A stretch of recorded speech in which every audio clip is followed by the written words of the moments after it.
di keluarga suami itu. gue. Tapi enggak, gue mikirnya gini loh. Gua. Enggak contoh maksudnya iya, lu kan iya. ya kok gue, masa gue punya suami goblok. Ya lu ngomongin suami. Kalau lu sebagai laki-laki dan lu udah menikah, seharusnya apapun yang terjadi, ya kan, yang jadi prioritas adalah istrinya. Ya kalau lu udah memutuskan untuk menikah, berarti kan itu dengan sadar tanpa pengaruh alkohol ya. Iya kan? Ya nggak sih? Kalau alkohol kan nikah Pak, Iya nginep kan? doang, Iya. nginep doang. Kalau- Iya. Namjukjar, namanya juga belajar. Mau belajar apaan sih?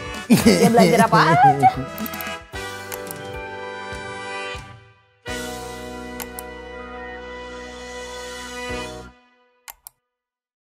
Kembali lagi di Namjukjar bareng gua Bom dan Cesa, hari ini mau ngomongin apa? kita mau ngomongin apa? Kok nanya balik? Oke, kita ngomongin tren yang waktu itu ada rame di TikTok Yaitu marriage is scary. Emang semenakutkan apa sih? Lah nggak tahu, gue sih emang nggak peduli menikah. Wow. Jadi kita balik aja ngomongin tren deh kalau gitu. Jadi si tren marriage is scary ini tuh sempet rame lah dari tahun kemarin sampai awal tahun ini. Sebenarnya tuh awalnya karena banyaknya threads di Twitter, terus banyak TikTok tuh storytellingnya TikTok yang kayak menceritakan soal rumah tangga yang kurang harmonis lah. Maksudnya masalah-masalah rumah tangga yang dihadapi gitu. Jadi bukan yang romantis-romantis doang. Tapi Sisi jelek dari rumah tangga lah. iya, kasarnya gitu. tapi iya emang mungkin seharusnya nggak di Expose ke apa publik ya. Iya, cuman ini mungkin banyak yang cerita segala macam untuk mendapatkan opini dari orang lain juga. Karena bisa sampai jadi tren itu berarti banyak yang sharing juga, nggak cuma satu dua orang. Tapi ya selain di sosial media pasti kan lu dapat dari lingkungan lu juga nggak sih? Betul. Walaupun nggak semuanya jelek ya, maksudnya Iya. banyak juga marriage yang berhasil, yang aman, yang emang mungkin emang dia sudah nyaman sama keluarganya gitu-gitu. Tapi banyak juga yang emang problematik lah gitu. Ya kalau di gue sih sebenarnya banyak banget teman-teman gue yang kayak ya aman juga, tapi banyak juga yang itu salah satu alasannya kenapa gue belum menikah mungkin ya. Karena gue ngeliat banyak yang udah menikah, tapi juga entah itu problem antara berduanya, entah itu problem sama orang tua pasangannya, entah itu dengan diri mereka konflik pribadi gitu loh. Tapi kan belum tentu terjadi di lu. Ya dong. Iya, cuma jadi takut aja, Ces. Kayak orang-orang ini kan yang bikin konten-konten. Ya kayak konten-konten itu gue ngerasa kayak anjir, ini relate nih di kehidupan gue dengan orang-orang di sekitar gue yang banyak kayak gitu juga gitu. Kayak studi dari si Nur Aini Hidayah. Kita belajar. Studi dari Nur Aini Hidayah DKK alias dan Dan kawan-kawan. kawan-kawannya. Psikologi Prima 2025. Ini baru banget berarti. Kasih tau, Ces. Berdasarkan tren TikTok marriage is scary menemukan bahwa narasi negatif tentang pernikahan di media sosial meningkatkan kecemasan, stres, dan ketidakpercayaan generasi Z terhadap komitmen jangka panjang. Tapi buat orang-orang yang komitmen issues mah emang selalu serem sih. Kecuali lu gak mungkin dong, lu kan gak komitmen issues kan? Betul. Ya kan, gue juga enggak. Jadi aman harusnya. Nih permasalahan yang di highlight di tren marriage is scary itu salah Biasanya satunya soal mertua. Ya tapi nggak bisa dipungkirin lah. Gimana juga kayak gue nggak tahu ya, gue belum menikah. Balik lagi kita belum nikah guys. Mungkin gue ngeliat sebagai cewek kadang kayak gue merasa kayak gue tetap orang lain di keluarga itu, di keluarga suami itu. gue. Tapi enggak, gue mikirnya gini loh. Gue. Enggak contoh Oh, maksudnya iya, lu kan iya, iya. lu ya kok gue, masa gue punya suami goblok. Ya lu ngomongin Enggak, suami gue enggak, tadi. maksudnya, kan lu lagi ngomong, gue panjangin Iya, tadi maksudnya. oh iya, Nah tapi gue nggak bisa bilang enggak sih, karena gini, kalau perempuan itu menikah pasti kan ujung-ujungnya ikut ke laki-lakinya kan. Iya. Nah sedangkan laki-laki tuh banyak yang tinggalnya masih sama orang tuanya. Jadi menurut gue ibu atau bapaknya tuh masih kayak terjun langsung atas hidupnya si cowok ini. Oh oke. Itu mungkin yang jadinya ngebuat kayak si ceweknya ngerasa orang luar, nggak selalu diterima dengan baik gitu. Tapi itu pro kontra banget sih. Parah, Pasti. Parah. Bahkan banyak orang yang bilang kayak lo abis nikah tuh tinggal sendiri aja. Jangan tinggal sama mertua lo atau iya. sama orang tua lo, karena belum tentu lo nerima gua, tapi belum tentu orang tua lo nerima gua, kan intinya kayak gitu kan. Iya, karena balik lagi nikah Yang itu kan bikin berantem. menyatukan dua keluarga, bukan dua pribadi doang. Betul. Itu. Terus kayak nih gue ada studi nih, gue baca ya, gue baca dari BKKBN tahun 2020 bilang kalau misalnya mencatat bahwa ada 38% pasangan muda di Indonesia tinggal bersama orang tua atau mertua mereka pada 5 tahun pertama pernikahan. Sisanya mereka tinggal terpisah, nggak sama orang tua. Nah yang tinggal terpisah ini Cenderung cenderung lebih puas secara emosional dan hubungan pernikahan. Jadi emang mendingan tinggal di luar ya? Udah tim. Ya walaupun lo ngontrak kayak apa kayak ngekos kayak tapi tinggal di luar Mungkin aja. tinggal sama orang mertua atau orang tuanya mungkin kayak, oh gue mau beresin finansial gue dulu atau segala macam kan ada. Soalnya Reasonnya masing-masing lah ya, intinya ada gitu. pepatah yang bilang juga Oh, apa tidak tuh? tidak boleh ada 2 ratu di dalam satu rumah, Bray. 200 tuh maksudnya siapa? Emaknya sama bininya. Oh, gue nggak tahu, gue takut backlash nih ngomong gini. Ngomongnya Gue kayak tak cuek. akan lebih enak kalau misalkan emang ada yang lu bilang ada 2 ratu itu tapi suaminya bisa membela. Mungkin ya, mungkin balik lagi. Enggak, kalau lu diposisikan di laki-laki juga bingung Ces kalau kayak gitu karena satu itu ibunya Iya. yang gedein dia dari kecil, Iya. sedangkan satu istrinya gitu. Tapi kalau gue kayaknya gue bakalan lebih milih istri sih. Tapi kan balik lagi orang tuh beda-beda. Nih ngomongin soal mertua, ngomongin soal keluarga nih ada film baru keluar di Noise. Judulnya apa, Cis? Keluarga suami adalah hama. Nah iya itu bintang tamu Hama. kita. Kita sambut Bang Ade. Geser. Ya, ngobrol kita ngobrol. Jadi Bang Adit ini adalah Gue denger nih, enggak, bentar. kita ada banyak ya. Menurut Ada gua. banyak, dia multi talenta. Multi talenta. Kalau kata orang kantoran nih Kak, lu tuh palu gada. Kalau gak ada. Emang palu gak ada sih. Bener, emang bener. Gue jualan Bener. telur kalau ngasilin duit gue kerjain. Yang penting cuan. Cuan, yang penting duit. Jadi Adit ini dari Adford. Asford, Katanya Kak Adit ini nulis, Liz, jadi director, karakter juga, jadi aktor. aktor juga. Yang penting cuan ya. Yang penting duit. Penting duit, bener. Kalau bisa gue ambil duitnya gue ambil. Iya. Jadi kita mengundang Kak di sini tuh kita mau ngomongin film yang lagi viral itu kan. Ya. Boleh Kak diceritain apa ya bahasanya? Intisarinya Intisarinya dari film itu. tentang keluarga suami adalah hama. Yes. Iya kan? Mungkin dari judul tuh lumayan kayak terkesan agak cheesy Cringe, ya gitu. Ih, ini kayaknya alay deh ya. Tapi setelah gue baca-baca reviewnya, komen-komen penonton di sosial media sama di aplikasi Noise sendiri, ternyata banyak yang dapat value dari dialog, dari plot ceritanya dan dari skenario yang udah gue tulis. Mostly sebenarnya tepat sasaran sih. Apa yang pesan yang mau gue anterin ke penonton sama apa yang mereka terima itu tepat gitu loh, dapat gitu. Jadi di situ tuh menceritakan perjuangan seorang laki-laki yang memperjuangkan kehidupan bersama istrinya di tengah si laki-laki ini terjepit dalam kondisi antara kepentingan keluarganya sendiri dan juga kepentingan hidup dia bersama istrinya. Nyambung gak dari tadi yang kita omongin Bang? Nyambung dong. Nyambung. Takutnya kita udah ngomong panjang kali. Nyambung banget. Lanjut Bang. Kalau Oh, di oke. sana pesannya yang mau gue anterin ke penonton sebagai suami itu kalau udah menikah dia harus tahu sebenarnya prioritasnya tuh Kemana? Nah di sini gue pengen anterin kalau lu sebagai laki-laki dan lu udah menikah seharusnya apapun yang terjadi ya kan yang jadi prioritas adalah istrinya gitu. Dan Karena gue tahu, karena gue pernah baca juga. Jadi gini, lu itu nggak bisa milih ibu lu siapa. Iya betul. Lu bisa milih pasangan lu. wih siap. Wih. Quote of the day. Tetap kan? Boleh kan? Tapi kalau kata netizen nih, Kak Adit nih Oh. di film ini tuh suami idaman. Siap. Ini tuh Oh, suami. soalnya lagi zaman suami-suami red flag ya. Iya kan? Iya. Ini suami yang didamba-dambakan semua istri Indonesia. Itu tuh sempet baca nggak Kak? Baca gue bacain. Dan itu memang itu adalah sosok Damar ya nama karakternya. Iya, di situ. Damar. Damar itu adalah sosok yang memang sangat-sangat diidam-idamkan sama semua perempuan ya. Siapa Iya. perempuan yang nggak mau pingin punya suami kayak karakternya kayak Damar. Damar. Seperti itu. Tapi di sisi lain juga Damar ada juga kesalahan yang nggak pure kayak itu sesuatu yang perfect gitu. Kayak gitu. Dan gue baca kok semua komen-komennya. Oh, lu bacain satu. Satu persatu. Enggak usah. Kalau di sosmed kan rame banget. Ya gue bacain semua yang ada di aplikasi Noise. Kalau dibaca bohong. Banyak Kalau di banget, sosmed nggak banyak mungkin banget. bisa gue baca semuanya. Tapi gue lihat banyak banget impresi yang bagus ya Kak. Maksudnya kayak sampai 60.000 plus ya. Kalau Gua impresi catat di dulu, sosial 60.000 media ya. 100 juta. 100 100 juta. juta. 100 juta, ratusan juta lah. Di sini gue tulis nih, film ini udah nyampe 60.000 plus Plus. transaksi. Wih, Kurang itu dari per berarti, kapan nih? Per kapan berarti nih? yang bayar itu yang bayar. Yang itu. bayar, Yang yang bayar bukan di di Noise kan ya? Yang Ya, bayar bukan di situ. Iya, itu yang bayar di Noise tuh. Tapi belum tahu kalau misalnya lu berdua nonton yang bajakan, gue nggak tahu juga. Enggak Enggak mungkin. dong. Gue Yang anaknya asli bayar. dong.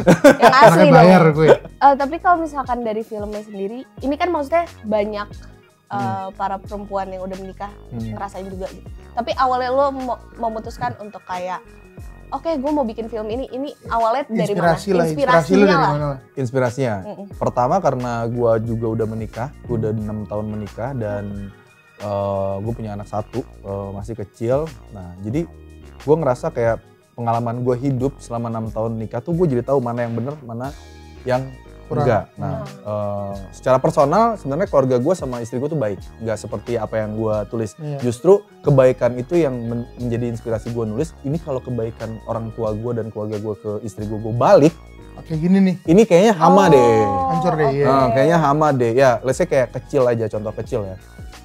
Orang tua gue tuh nggak pernah mau nerima uang dari gue. Misalnya gue kasih duit, orang tua gue selalu nolak. Tapi kalau misalnya istri gue yang ngasih, baru diterima. Oh iya? Iya. Terus gue kalau ngajak orang tua gue ke rumah gue pribadi gitu ya, untuk mampir, orang tua gue selalu ada aja alasannya untuk nggak mau. Tapi kalau istri gue yang ngajak orang tua gue mampir, mau. Nah, di sana gue sangat baik berarti. Iya. Gue pikir kenapa ya orang tua gue kalau misalnya gue kasih uang, terus gue ajak main ke rumah nggak pernah mau. Gue sempat mikir kayaknya orang tua gue ngebuang gue jadi anak. Atau gue sempat mikir juga kayaknya orang tua gue nggak suka sama istri gue. Oh ternyata kesimpulannya bukan itu. Ternyata orang tua gue respect banget sama keluarga kecil gue, terutama sama istri. Itu gue balik. Kayaknya kalau kebalikannya jadi hama. Lalu gue observasi lagi dari komen-komen netizen, jadilah filmnya. Tapi selain mertua, gue melihat trouble-nya adalah ipar. Ipar. Ada apa dengan ipar di dalam film ini, Kak? Ada apa dengan ipar di dalam film ini? Ada apa itu kenapa? Kayak ada problem apa kok? Maksudnya gue kalau misalnya nonton nih, Iya, gue kesel banget sama iparnya. Walaupun bukan maut ya iparnya. Tapi iparnya sangat menyebalkan lah. Mau yang cewek, mau yang cowok itu menyebalkan. Dan lebih gitu. disayang sama orang tuanya gitu kan. Iya. Ya sebenarnya kalau masalah ipar, pesan yang mau gue anterin soal periparan. Kita ngomong kalau ipar sama mertua itu sebenarnya mostly masalah nasional bagi para istri-istri, ya kan. Tapi terlebih kalau misalnya ipar, kita misalnya bersaudara nih, bertiga. Kita udah hidup dari kecil bersama-sama, ya kan, sampai kita tumbuh besar dan kita ngerasa kayak kita darah daging dan bersaudara. Masalahnya adalah ketika salah satu di antara kita menikah, rasa persaudaraan itu dan kebiasaan kita itu harusnya berubah. Nggak boleh lagi sama. Walaupun sebenarnya kita tetap saudara. Nah, pesan itu yang mau gue anterin ke penonton. Misalnya kita adik kakak, ya kan, sering main dari kecil bareng, terus gue nikah, ya lu tetap adik gue, tapi kebiasaan lu ke gue, cara lu ngomong, cara lu akses gue, itu nggak boleh lagi sama ketika gue belum menikah, kayak gitu. Itu yang sebenarnya gue boundaries lah, ciptain boundaries lah. Betul. Walaupun sebenarnya kita masih adik kakak, gitu. Let's say kayak minta uang. Ya nggak mungkin dong kayak dulu. Bang bagi duit bang. Nggak mungkin gitu loh. Segampang itu. Harus ada yang diposisikan gitu. Itu soal ipar. Di sini kan Damar nggak ada meneteskan air mata sedikit pun. Betul. Ya kan, tapi gue mau bikin Damar itu terpukul dan dia tuh punya sisi lemahnya juga, hanya berkaca-kaca sedih.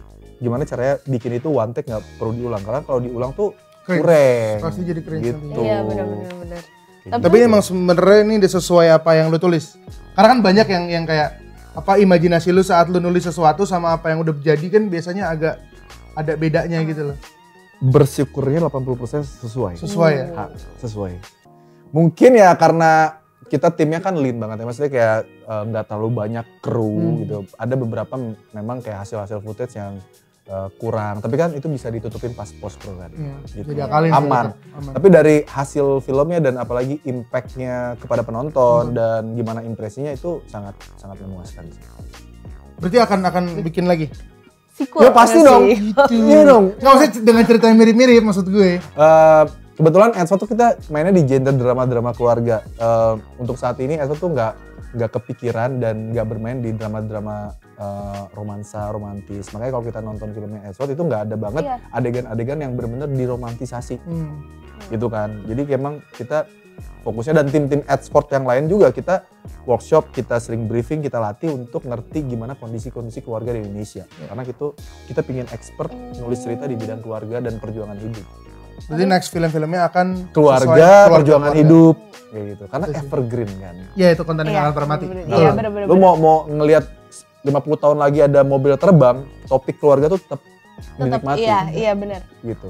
Tapi dari bahasan panjang kita nih, kira-kira kesimpulan untuk pasangan muda tuh. Ini kita punya kesimpulan tapi kita dari Wih, mantap. Kesimpulannya adalah, sesimpulan dari apa yang gue tulis di film itu adalah sejahat-jahatnya dunia ini, sekeras-kerasnya dunia ini atau sejahat-jahatnya orang lain, suami harus tetap berada di posisi istri karena hanya itu satu-satunya yang menguatkan perempuan. Clipper itu. Potongan TikTok. Oke, kalau kesimpulan dari kita. Kalau kesimpulan dari kita, karena tadi kita kan bahas marriage is scary nih kan. Marriage is scary itu bukan soal takut nikah doang. Tapi soal realitas setelahnya kayak tekanan dari keluarga besar, jadi sandwich generation, sampai drama tinggal bareng bertua. Gak selalu toxic, asal ada batasan yang jelas, benar nggak? Betul. komunikasi kan. Poin itu di komunikasi. Dan komunikasi itu adalah hal yang paling susah di dunia. Padahal itu benar sih. Padahal gampang, ngobrol kan gampang sebenarnya. Padahal ngobrol gampang, tapi komunikasi itu hal yang paling susah di dunia. Untuk sama-sama open, sama-sama ini kan. Ntar gue ada satu pertanyaan penasaran. Boleh. Sebelum penutupan. Kan lu udah nikah 6 tahun. Sebelumnya kan pacaran. Iya. Apakah komunikasi tambah susah setelah menikah? Enggak. Justru gue sama istri itu udah sepakat bahwa jantung kita hidup bersama ngomong. Komunikasi, Ces. Berarti komunikasinya selalu lancar. Iya, ibarat kalau misalnya gue nggak punya duit gitu ya, ya gue ngomong. Gue nggak ada duit nih. Iya. Dari ngomong timbul pengertian atau timbul pemahaman-pemahaman lain kan. Jadi apapun waktu gue nikah, gue nggak punya apa, gue punya cicilan apa, kondisi ekonomi gue apa, gue omongin semua. Dari kita omongin semua dan yang perempuan dan istri gue juga ngomong semua kondisinya apa-apa kayak. Jadi itu yang membuat kita akhirnya menikah. Keterbukaan. Iya, keterbukaan pembicaraan komunikasi. Jadi kenapa kita bisa nikah? Ya karena kita ngomong. Ya kan, ngomong itu bukan sekedar ngomong gitu, tapi mau speak up apa yang kondisi kita gitu. Kita bisa menilai pasangan juga dari gimana saat kita ceritain itu. Betul. Gimana dianya respect apa responnya kan? Betul. Kayak dia mau bantuin kita mikir kah atau dia cuma menyalahkan kita kah? Itu kan bisa jadi sudut pandang kita ke pasangan juga. Betul. Kan? Makanya yang gue bilang tadi adalah komunikasi, dalam tanda kutip komunikasi ya. Itu hal yang paling susah di dunia buat pasangan. Dan pengalaman gue hidup menikah 6 tahun, apa yang membuat gue akhirnya menikah? Ya karena ngomong apapun. Terbuka yang penting ya. Iya, terbuka, ngomong gitu.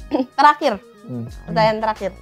Kalau dari Kak Adit sendiri, untuk pasangan muda, menyarankan tinggal bareng mertua dulu sampai financial stable, atau kayak udah lu usahain kontrak atau apa, yang penting tinggal berdua aja? Ya kalau lu udah memutuskan untuk menikah, berarti kan itu dengan sadar tanpa pengaruh alkohol ya. Iya kan? Ya nggak sih? Kalau alkohol kan nikah Pak, nginep doang. Gue sudut pandang sebagai laki-laki ya, kalau gue udah nikahin seorang perempuan tanpa alkohol, rentetan pernikahan itu kan panjang kan. Ya berarti kan, dan dengan keadaan sadar, harusnya udah dengan sadar mau menempuh hidup baru. Jadi harusnya ya jangan tinggal sama siapa-siapa, berdua aja.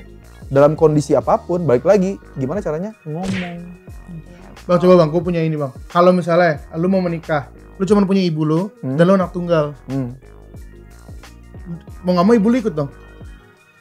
Mau gak mau. Posisi kayak gitu gimana? Ya ngomong, gue pasti ngomong. Gitu misalnya, ya harus gue ngomong. Dan dengan gue ngomong kondisi gue kayak gimana, kalau misalnya perempuan yang mau tetap menikah sama gue udah ngomong. Dari awal? Iya, gue udah ngomong. Itu juga yang gue alami sama istri gue sekarang kan, apapun gitu, gue punya apa, gue nggak punya apa-apa, gue punya utang berapa, duit gue sisa berapa, dan gue nggak bisa bikin pernikahan yang kayak gimana, ya gue ngomong dan dia oke, nikah. Gas. Cocoknya kelihatan kalau ngomong emang. Iya, intinya ngomong. Intinya komunikasi. Kesimpulannya sebenarnya komunikasi. Iya, sebenarnya kita ngomong aja. Intinya komunikasi. Ini kita ngomong komunikasi. Jadi si film Keluarga Suami Adalah Hama ini bisa ditonton di mana? Di aplikasi Noise atau di websitenya Noise. Murah kok, cuma berapa? 15.000. Murah. Lu nonton di Noise, jangan nonton di bajakan. Jangan bajakan. Iya, betul. Bang, sekalian Bang suruh kita orang-orang subscribe ke sini Bang. Suruh orang-orang subscribe ke sini. Teman-teman, selain nonton Keluarga Suami Adalah Hama di aplikasi Noise, jangan lupa juga untuk subscribe Volkatif dan nonton Nam Jukjar. Itu dia. Terima kasih Bang Ari sudah hadir.